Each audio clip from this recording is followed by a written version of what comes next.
Uma ideia que desafia a própria base do nosso sistema financeiro.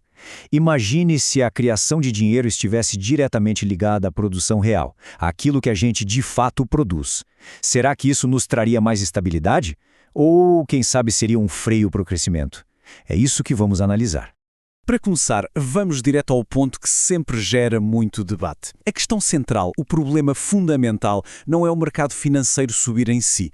O problema mesmo, sabe? A grande preocupação é quando essa subida acontece no vácuo, sem uma base sólida na economia real para sustentar tudo isso.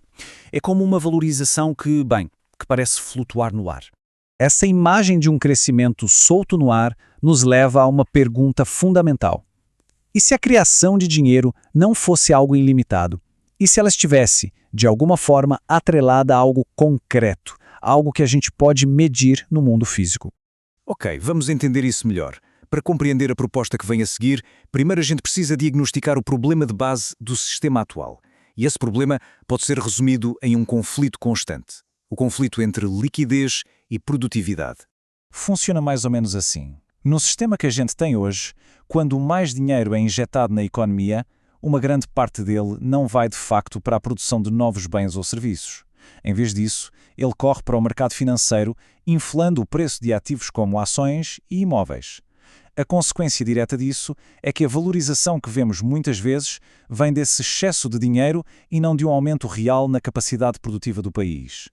Beleza, então qual seria a alternativa para isso? É justamente aqui que entra o conceito da economia das âncoras reais, uma proposta para basicamente reconectar o sistema financeiro à sua base produtiva. A ideia central é até que bem direta. Nesse modelo, a quantidade de dinheiro em circulação não poderia mais ser expandida de forma arbitrária. O seu crescimento estaria condicionado ao crescimento da capacidade produtiva real da economia. Pense nisso como uma regra de ouro. Para criar mais dinheiro, seria preciso primeiro criar mais valor no mundo físico. Mas afinal, o que seria essa capacidade produtiva? O modelo se baseia em setores que são estruturais, que funcionam como verdadeiras âncoras para a economia. Estamos falando aqui dos pilares: a geração de energia, a produção de alimentos, a capacidade industrial e, claro, a disponibilidade de recursos naturais. Seriam esses os fundamentos que dariam lastro, que sustentariam o valor da moeda. Certo, a teoria parece interessante, mas como isso tudo funcionaria no dia-a-dia?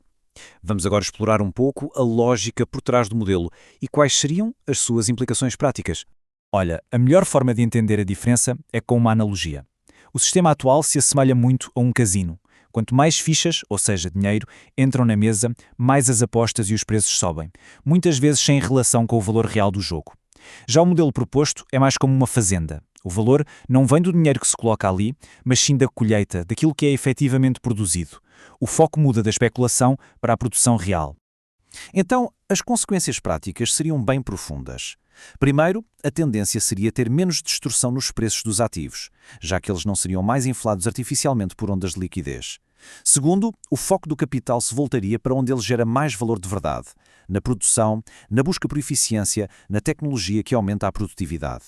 E um ponto muito importante, o crédito não sumiria, mas estaria muito mais conectado a projetos produtivos que são de facto viáveis. Mas é claro que um modelo tão diferente assim não viria sem uma boa dose de questionamentos, não é? Uma análise honesta exige que a gente encare as críticas e os grandes desafios que essa proposta levantaria. Para começar essa discussão, vamos dar uma olhada nos números. No Brasil, e na maioria das economias modernas, acontece um fenômeno parecido. O setor de serviços representa a maior fatia do produto interno bruto, algo em torno de 70%. Já a indústria e a agropecuária, que seriam as âncoras, somam os outros 30%. E claro, olhando para esse gráfico, surge a primeira grande crítica, que é uma pergunta super válida. Ao focar tanto na indústria e nos recursos naturais, esse modelo não estaria simplesmente ignorando a maior e muitas vezes mais dinâmica parte da economia de hoje? A resposta dos defensores do modelo para essa crítica é, na verdade, uma mudança de perspectiva. A ideia não é ignorar os serviços, de jeito nenhum, é recontextualizar o papel deles. Nesse sistema, serviços como tecnologia, logística, finanças e educação não seriam a base, a âncora, mas sim os multiplicadores essenciais. Eles seriam como as velas e o leme que fazem o barco da economia navegar mais rápido e com mais eficiência. Tudo bem, vamos para a segunda grande preocupação. Se existe um limite para a criação de dinheiro, mesmo que seja um limite dinâmico, isso não funcionaria como um freio de mão puxado, travando o crescimento económico e a inovação?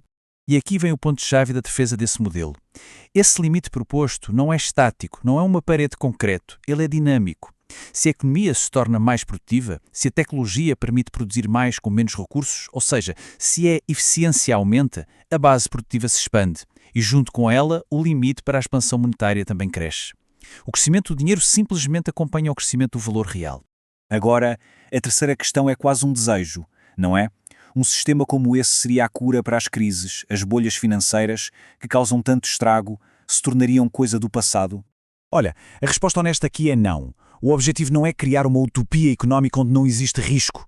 Ciclos económicos, erros de avaliação e até bolhas menores ainda poderiam acontecer. O propósito é outro, é reduzir as grandes destruções sistémicas, aquelas causadas por injeções maciças e descontroladas de liquidez, que geralmente geram as crises mais devastadoras. Chegando então à nossa conclusão, o que tudo isso significa no final das contas? Essencialmente, o que está em jogo é uma verdadeira mudança de paradigma, a ideia de colocar a economia real de volta ao centro do sistema financeiro. A lógica fundamental do mercado seria alterada. O sucesso não seria mais tão dependente de antecipar os fluxos de dinheiro do Banco Central, mas sim de identificar e investir em negócios que geram valor de verdade, que são eficientes e produtivos no mundo real. Isso nos traz de volta exatamente ao ponto de partida, mas agora com uma nova compreensão. Essa frase resume perfeitamente a filosofia por trás do modelo das âncoras. O crescimento é ótimo, é bem-vindo. O que se busca corrigir é a fundação, muitas vezes instável, sobre a qual esse crescimento tem sido construído. E assim, a gente termina com a pergunta que fica no ar, o grande dilema que precisa ser ponderado. Um sistema ancorado na realidade traria uma estabilidade muito necessária, talvez evitando as piores crises? Ou será que, ao tentar controlar os excessos, ele acabaria por limitar a dinâmica, a inovação e o crescimento que também dependem de um sistema financeiro ágil?